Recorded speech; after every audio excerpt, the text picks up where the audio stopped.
Hi, welcome back. And if this is your first time, then welcome. So have you ever had thoughts so harsh or so strange that you find yourself thinking, where that did that even come from? Maybe it doesn't match who you're trying to become. Maybe it sounds suspiciously like someone from your past, but it still shows up in your mind and it still feels like you. You probably heard the phrase, you are not your thoughts. It sounds nice, but when you're alone with your mind at 2 a.m., those thoughts feel pretty personal. They feel like you. I know I've had many moments like that. So today I really wanted to sit with a simple but really deep question. So the next time a thought appears in your mind, is it actually yours? And if not, where is it coming from? Not in a spiritual bypass kind of a way, not in a just ignore your thoughts way, but in a way that actually helps you understand yourself, stay with yourself, and relate differently to the voice inside your head. Before we go any further, I wanted to make one distinction clear though. There's you, the one who notices, the one who is aware, and there are thoughts, things that happen inside your awareness. A thought is something that moves through your mind, and it's not the full truth of who you are. So when we say a thought is mine, what we usually mean is one of a few things. It came from my history or experience, it matches my current values, or it's something I'm actively agreeing with right now. But here's the thing though, a lot of thoughts happening in you were never consciously chosen. They don't match who you're trying to become, and some of them aren't even in your own voice. So the question isn't, why am I like this? It's more like, where did this thought come from, and do I still want to live by it?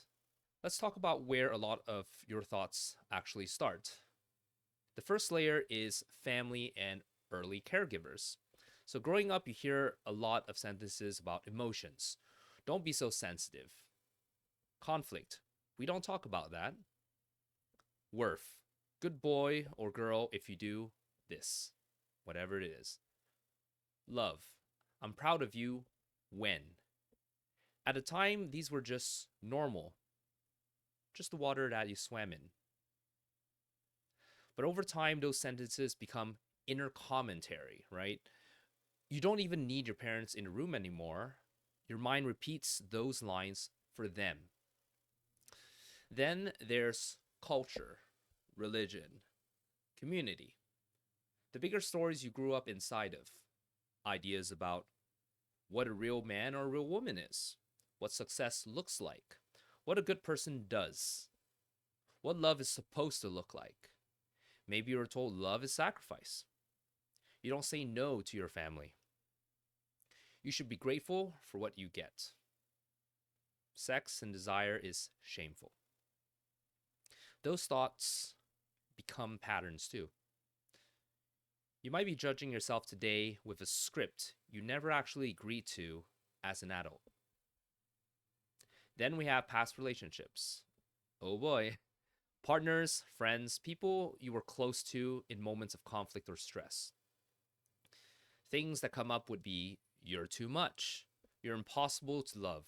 You're always messing things up. You're lucky I put up with you. Said enough times, especially when you're vulnerable, those lines can get burnt in. Even years later, you find yourself thinking, I'm a lot. I ruin everything. I should be grateful for crumbs. And it feels like your private opinion of yourself, when in reality, it started as someone else's projection onto you. Then there's also a layer that isn't about words people said to you at all. It's about your nervous system. And you've been through a lot. Your body might be on high alert. It learns to scan for danger and to predict hurt before it happens. That shows up as thoughts like, they are mad at me. This is going to fall apart. I'm in trouble. Something bad is about to happen. These thoughts are not more judgments about you, they're your system trying to protect you. The problem is, It often uses old data to predict new situations. So you react to your current partner or friend based on your past wounds. And then there's the modern layer. What do you consume every day? The content you scroll, the voices in your headphones, the advice that you marinate in, hustle culture, high value dating content, spiritual hot takes, trauma reels, all of that can quietly shape your inner dialogue with yourself. You start thinking the thoughts of the room you're standing in, even if that room is just your phone. So, when a thought pops up like, I'm unlovable, or I'm behind, or I'm too much, it might feel intensely personal, but it often has a whole family tree behind it. Let's look at how a borrowed thought becomes something that feels like who you are.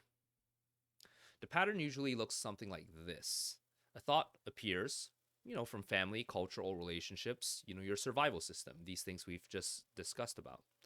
It repeats, you hear it inside your head again and again.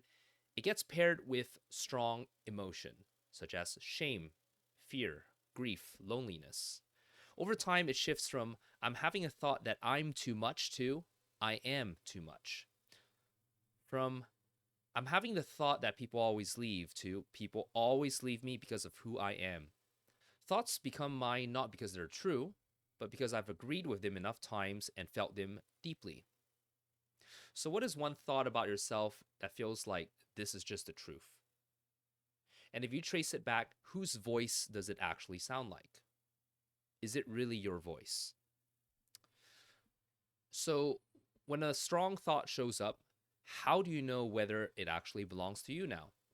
So, I want to offer you three simple questions you can ask. The first one is the origin. Who does this sound like? A parent? A teacher? An ex? Culture? The internet? Or does it actually sound like your current adult self? The effect. What happens in my body when I believe this?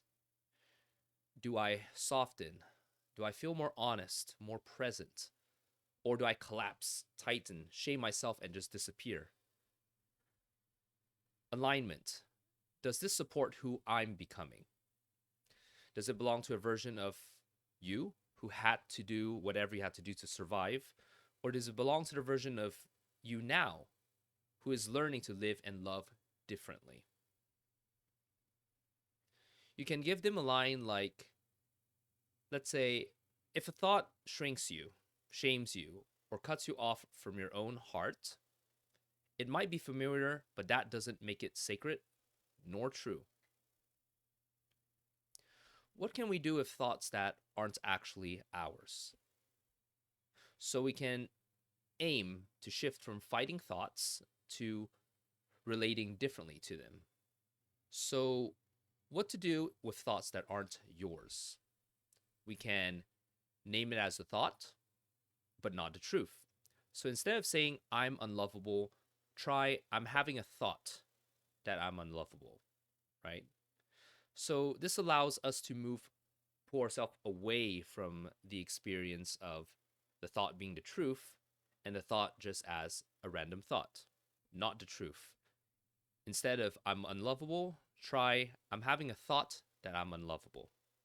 So this pulls you away from that thought and it gives you more agency in the choices that you want to have in terms of the affirmations in your head. Acknowledge the source. So when you notice a thought that feels especially sharp or old, ask, who does this actually sound like? Does this sound like your dad, your ex, a coach, or a bully from school? You can say internally, this started as their voice. I've carried it for so long, but I don't have to let it run my life anymore. There's no need to force it away. Just don't treat it as an unquestionable truth. We can always change our thoughts. And as one of my favorite spiritual teachers, Louise Hay, used to say, she's not around anymore, but when you change your thoughts, you change your life. It really is that simple. Choose what you keep feeding. You don't have to murder every old thought. You can simply stop feeding the ones that poison you and start feeding thoughts that are more honest and more kind towards yourself. So, for example, we can move from I always ruin relationships to some of my past patterns have hurt my relationships. That is true, but I'm learning new ones. So, we're moving from shame to acceptance and willing growth and empowerment, right? It's not a fantasy, it's a more accurate story that we tell ourselves. The next thing I wanted to go into was thoughts, relationships, and communication. This isn't just about feeling better in our own head, it's also about how we show up in our relationships, right? So the way you think about yourself becomes a script you bring into every single conversation. If inside our mind what we hear is, I am a burden, then we end up over apologizing, shrinking, or overgiving. If the thought is, people always leave, we'll end up testing people and never fully let them in. If the thought is, my needs don't matter, then we end up never sharing our needs with the people who want to take care of us. If you never question where those thoughts come from, you're letting old voices speak for you in the present.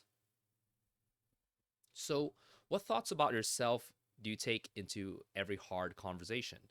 If you didn't believe that thought for a moment, how might you show up differently? So, in closing, I wanted to invite you to reclaim authorship of your thoughts, or rather, be kind of like the editor. Imagine like your brain is like a book, and you're editing the contents of the book, right? So simply ask, so are your thoughts really yours? Well, some are, many aren't, or not in the way that you might assume. In this video, we talked about towards the beginning, we inherit a lot from family, culture, and past relationships, survival systems, from spaces that we had to survive in. You're not weak for having harsh or strange thoughts. You're not fake for having internalized beliefs that no longer fit who you are becoming. You may not be responsible for every thought that originated, but you are allowed to decide which ones that get to stay and which ones get to soften, and finally, which ones no longer get to shape your life. Over the next few days, notice one repeating thought. Don't try to fix it. Just see if you can trace its lineage. Ask, where might this actually come from? Does it reflect who I am now or who I needed to be to survive? That's understanding, that's presence, and that's the ground underneath how you speak, how you love, and how you relate to other people in your life. So if you want to keep exploring this kind of inner mechanics with me, how identity, language, and nervous systems shape your relationships, you are in the right place.